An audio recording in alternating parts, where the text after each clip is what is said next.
In this video, we'll talk about trigonometric substitution, and in particular, we'll do an example of the sine substitution.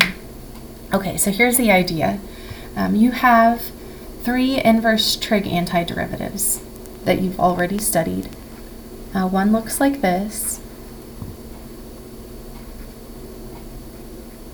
The antiderivative of 1 over a squared minus x squared, the square root of that, is equal to arc sine of x over a plus c. You've got another one that looks like this. That turned out to be 1 over a times arc tangent of x over a plus c. And then you also looked at one like this.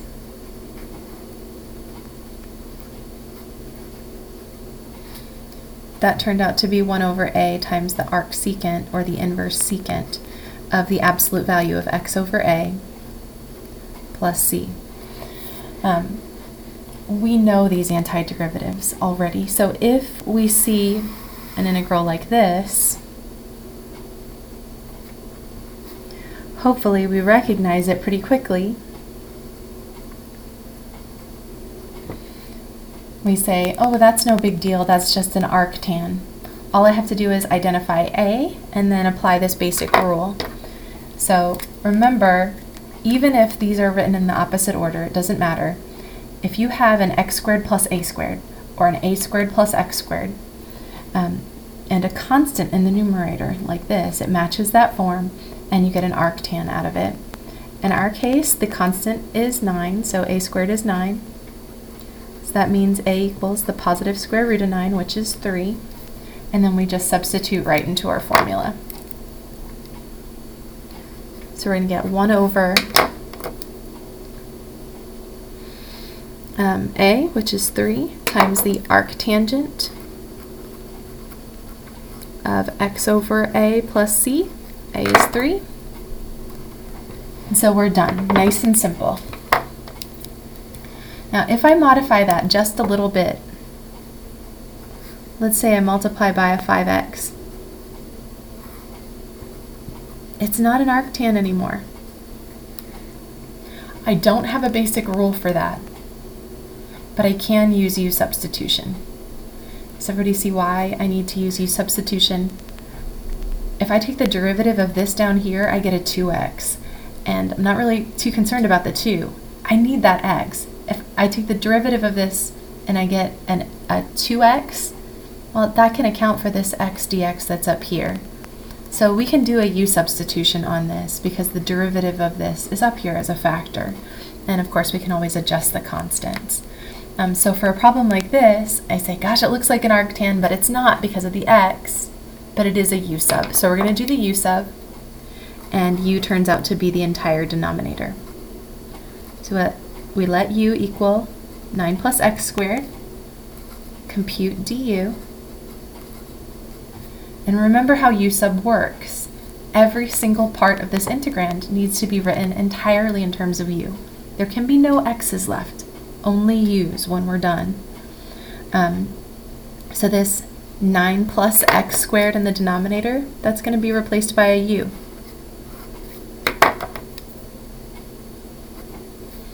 That 5, we could factor it out. That's not a big deal. It doesn't have any x's in it.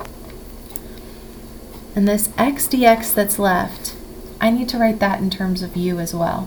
And I can because I know that du is 2x dx. So I'm going to try to get x dx by itself.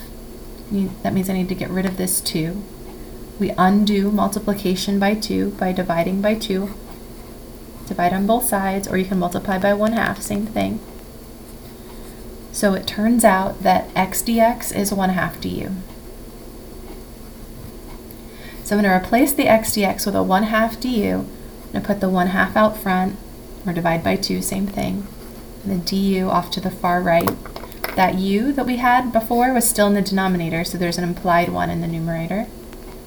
And I ask myself, do I have a rule for that? And we do. We have the 1 over x rule. It's a different dummy variable, but it's exactly the same thing. So I bring my constant down, and then I get the and multiply by the natural log of the absolute value of u plus c. And then, of course, replace u with whatever it was in terms of x. U was 9 plus x squared. So at this point we could stop. If we're checking our answers in the back of the book, though, the answer in the back of the book is going to be slightly different on this one. For a test or a quiz, this is fine with me. But remember that x squared is always positive except for when it's 0. If I add 9 to it, it's definitely positive. It's greater than or equal to 9. So this is never negative. I don't need the absolute value bars. In this case, most of the time we do, but since 9 plus x squared is always positive, it's redundant, so I can get rid of them. This is the answer that you would see in the back of the book, because 9 plus x squared is positive. Okay, so we might have just a straight basic rule. It gave us an arctan. Or we might have something that looks like this, and it turns out to give us a natural log after a U-substitution. Now this one looks very similar to the last one.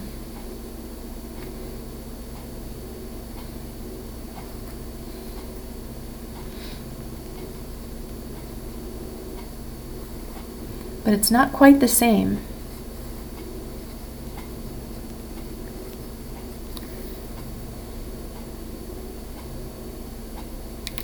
I multiplied the numerator by x, and I took the square root of the denominator.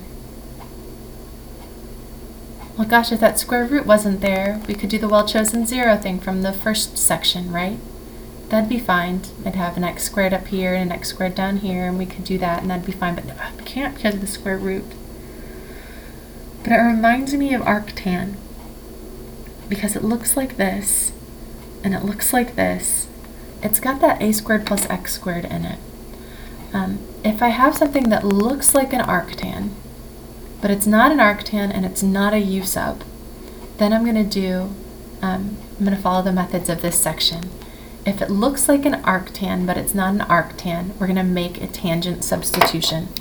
So this is a good candidate for trig substitution.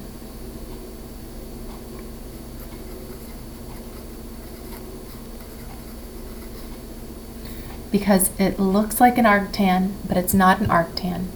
And it turns out we're going to let x equal a tangent of theta. The same thing holds with integrands that look like arcsine, but aren't an arcsine and aren't a u-sub, or look like an arcsecant, but aren't an arcsecant and aren't a u-sub. So in all of those cases, we're going to do trigonometric substitution. Now this is a little bit long, a little bit involved, but I'm going to try to break it down for you into 4 big pieces, 4 big chunks.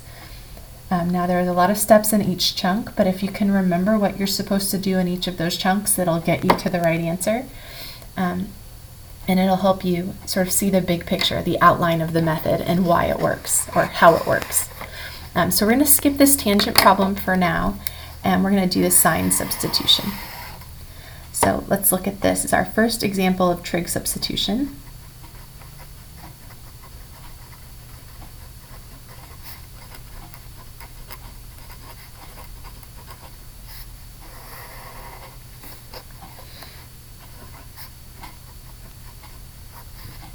And we're going to do a sine substitution.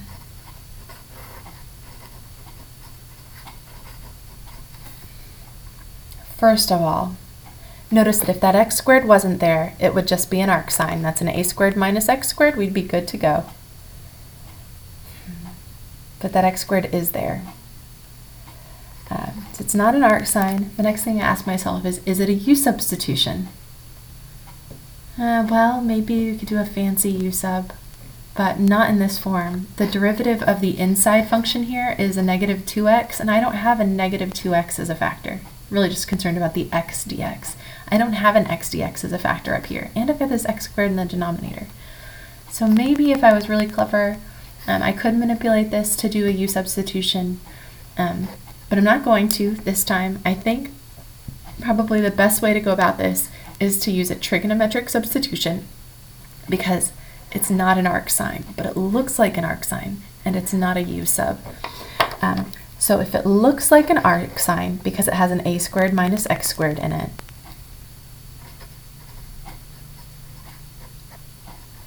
I'm going to make the sine substitution. So you're going to let x equal a times sine of theta, where a is exactly the same a as before from your arc sine. You'd had a squared minus x squared here. So in our case, we've got a squared equals 9. So a equals the square root of 9, which is 3. So we're going to let x equal 3 sine of theta. And I'm going to call this step preparing to substitute.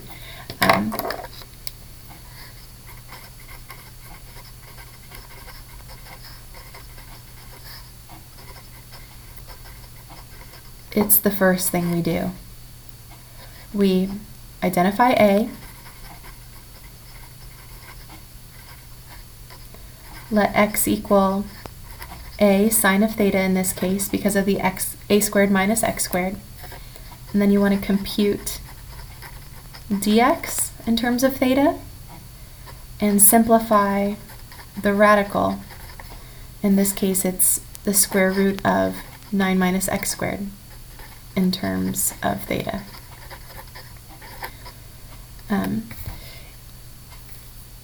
There might not be a radical in your problems. For the most part, you're really just looking for this a squared minus x squared. So if you see an a squared minus x squared, you're going to simplify that just because it's a little bit simpler to simplify first and then substitute than to simplify inline when we substitute everything back in a minute. So we're preparing to substitute.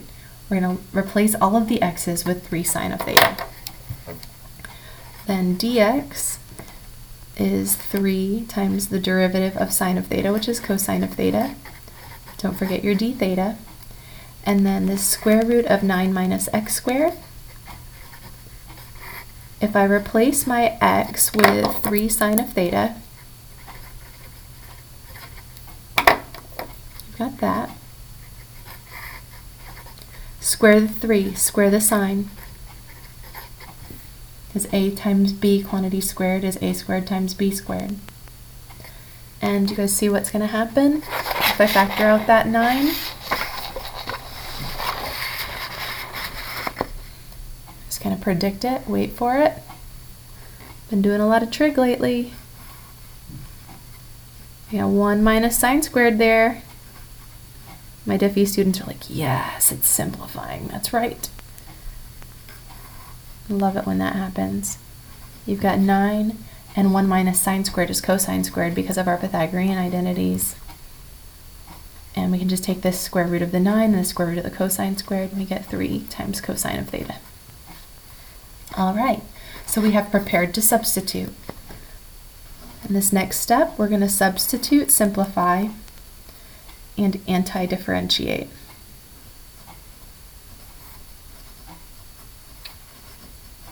So basically, you're writing your integral in terms of theta.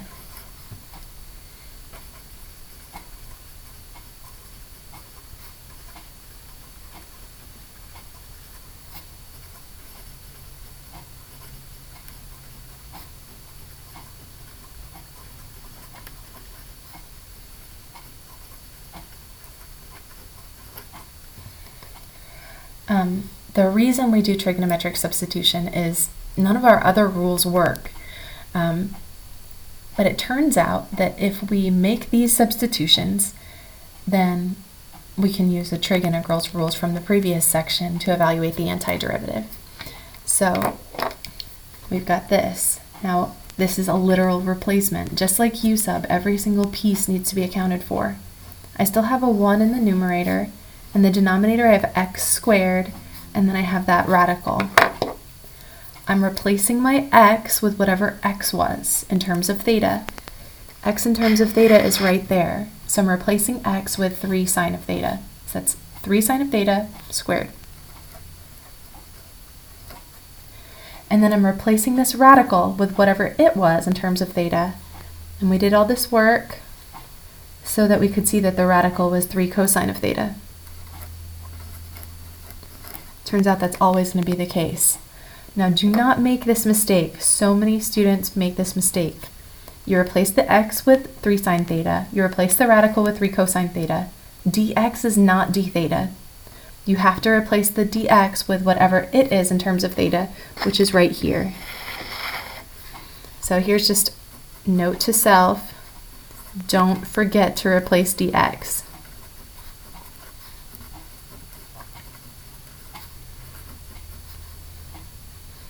In this case, we're replacing it with 3 cosine of theta d theta. Okay? So 3 cosine of theta and 3 cosine of theta reduce. Over here, you square the 3, you square the sine. So you get that.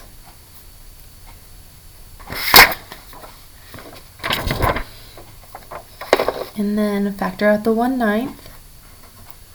1 over sine squared is cosecant squared. And do you remember the antiderivative of cosecant? Or cosecant squared? It's negative cotangent.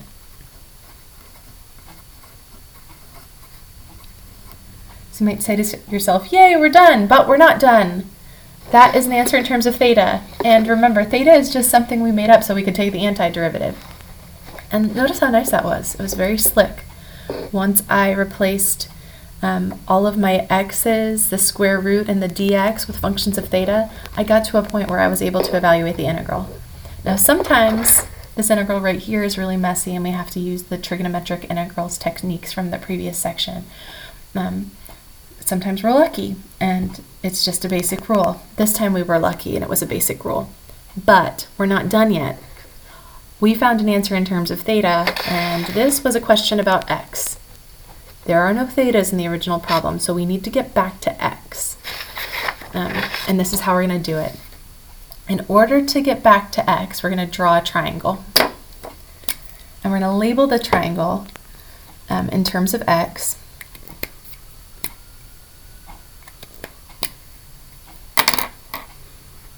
Whoa, the marker's misbehaving.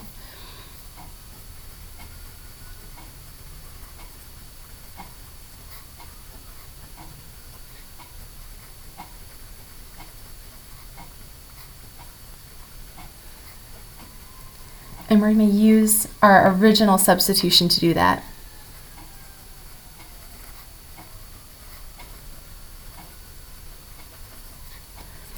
The reason we do this is because we're trying to get cotangent of theta in terms of x.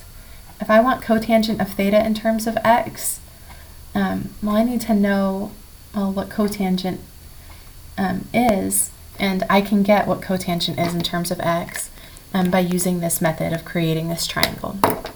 So now we're going to create the triangle. So this is step 3 of our process. Draw a triangle like this. I'm going to write theta right here. And I'm going to start with my original substitution. We made the substitution x equals a, where a equals 3 sine of theta. So I'm going to solve for sine by dividing both sides by 3. So I get sine of theta equals x over 3. Now think back to trig. Sine was a ratio. It was the ratio of the side opposite theta to the hypotenuse. Do you remember way back in trig? SOHCAHTOA.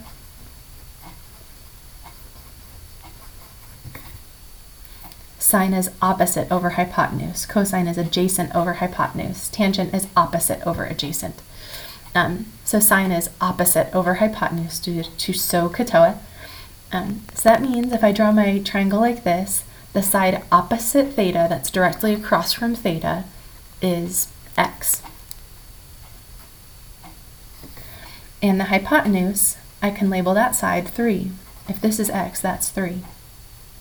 Now the third side of the triangle can be found using the Pythagorean Theorem. Now I'm going to do this once.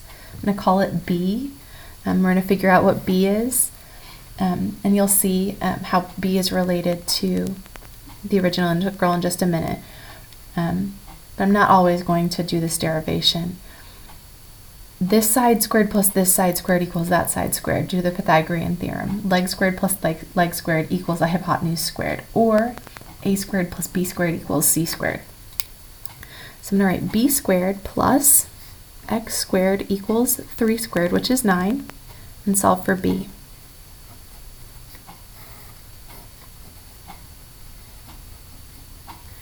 Take the square root of both sides. We're going to take a positive square root. We're talking about lengths.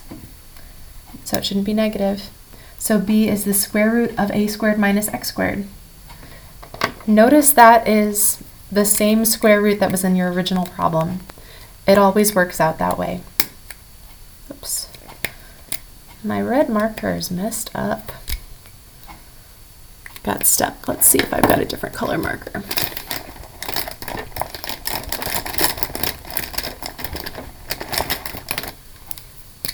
All right. So b is the square root. We're going to plug that in right there. Or substitute that in right there. Okay. So now I've got the opposite side, the adjacent side, and the hypotenuse of this triangle, and I'm trying to find cotangent of theta. Well, that's not too bad. Remember, cotangent is the reciprocal of tangent. Tangent is opposite over adjacent. So in terms of opposite, adjacent, and hypotenuse, cotangent is adjacent over opposite. So that's the square root over the opposite side, which is x. All right, so I know what that answer is. I'm just going to back substitute and we'll be done. So we're going to write the antiderivative in terms of x using our triangle, our labeled triangle. It's not a delta, it's a triangle, I know. Probably annoys some math teachers somewhere. So our answer is the integral of this guy